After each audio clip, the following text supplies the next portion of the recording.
So we're using a Brother PC210 sewing machine. You're going to find your on and off switch over to the side. I want you to turn it on.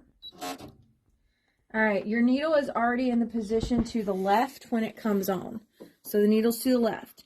So I want you to turn your machine to 01. So you hit this button and it turns your needle to the center.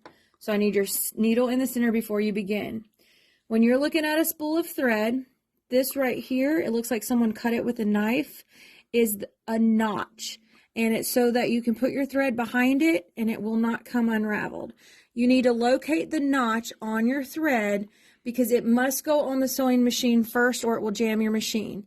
This is your spool pin and cap, so I want you to gently remove your cap.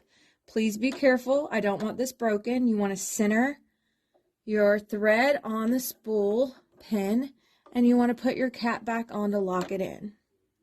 Now we're going to follow the solid line to load the sewing machine. So notice right here, one has a solid line and a dotted line. That's okay, I'll explain it later. So you're going to go behind there for 1, across the back for 2, down and up for 3, and then here's 4, it's the thread take up. Now 5 is really hard to see. It's this funky piece of metal. It kind of looks like a paper clip. I'm clicking it with my fingernail. You want to hold the thread in your fingers and get it behind that little paper clip piece of metal right there. That's 5. Now I like to put my presser foot down because I need to get my thread in the eye of the needle right there.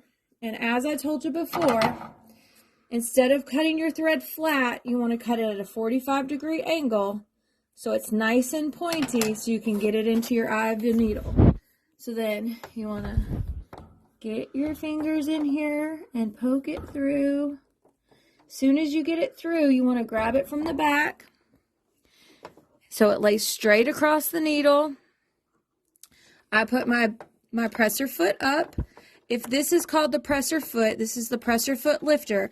I call this gap right here the big toe. Put your thread behind the big toe and let it dangle. You always want to have at least 6 to 7 inches hanging off your machine because as soon as you put your foot on the foot control, it's going to suck the thread in and you'll have to reload it. So always make sure you have extra thread. And that is how you load the top of your sewing machine.